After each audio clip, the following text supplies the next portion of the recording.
आजकल आप लोग देखते हैं सोशल मीडिया पर, आपने भी देखा होगा जिल्द की रंगत निखारने के टोटके। मैं देखता ही नहीं हूँ। आप नहीं देखते थे? लड़के भी करते हैं आजकल, तो लड़कियों से कम हमारे छोरे क्या कम है वो वाली बात है। स्किन को दिलकश बनाने के लिए आजकल ऐसे टोटके और मशवरे दिए जाते हैं।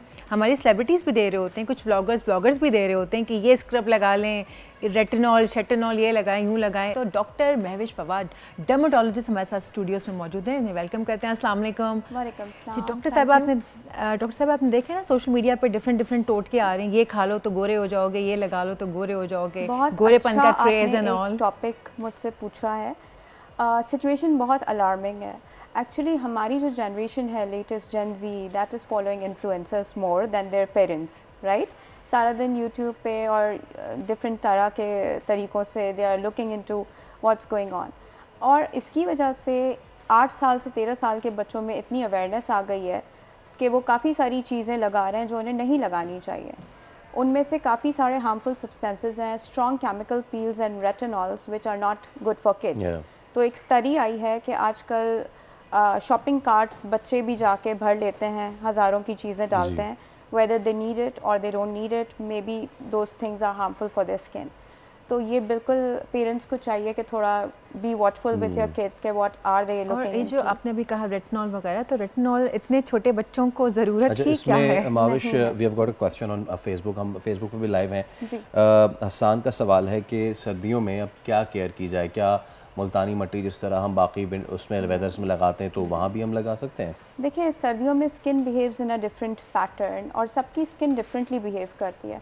कुछ लोगों को हो सकता है लोशंस भी काफ़ी हो मॉइस्चराइज करने के लिए, but at the same time some people will need thicker moisturizers जो थिक बेस में लिपिड बाम्स, शिया बटर्स और इस तरह की चीज़ें लोगों को हो सकता है लगानी पड़ जाए। अच्छा, स्किन टाइप पे बहुत ज़्यादा डिपेंड करता है।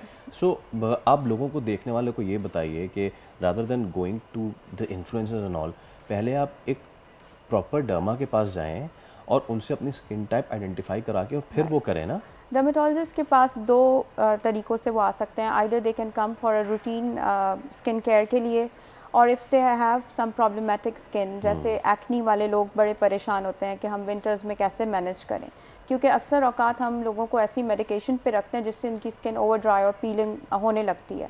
तो अगर ऐसे कोई लोग हैं जो कि हो सकता है मेरे भी पेशेंट्स देख रहे हो, so they can use something which is non comedogenic for them, right. Water based चीज़ें भी मिल जाती हैं, लोशंस भी यूज़ किए जा सकते हैं, जेल बेस्ड चीज़ें यूज़ की जा सकती हैं, but hydration is again very important which is also, हम भूल जाते हैं हाइड्रेट करना सर्दियों में स्पेशली। तो वैसे डॉक्टर साहब, जो सर्दियों में जो मॉर्निंग में हम जो फेस वॉशर्स और क्लींजर्स वगैरह यूज़ करते हैं, मैं चाहूँगी थोड़ा सा उस पर भी आप रोशनी डालें, बताएं लोगों को कि जो स्किन होती है उसके अकॉर्डिंगली ही फेस वॉशर्स भी इस्तेमाल करने चाहिए। That's so true.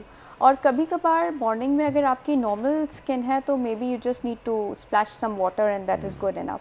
ज़रूरी नहीं कि सारा दिन आप सोप लेडन क्लेंजर्स यूज़ करें जो कि आपकी स्किन को फर्दर ऑयल से डिप्राइव करें। So we also have to preserve the natural oil content of the skin, at the same time we have to prevent the loss of moisture from the skin. Okay, Mavish, we would have loved to carry on, but since हमारे पास वक्त कम है, लेकिन जितनी आपने बात की that's very wonderful।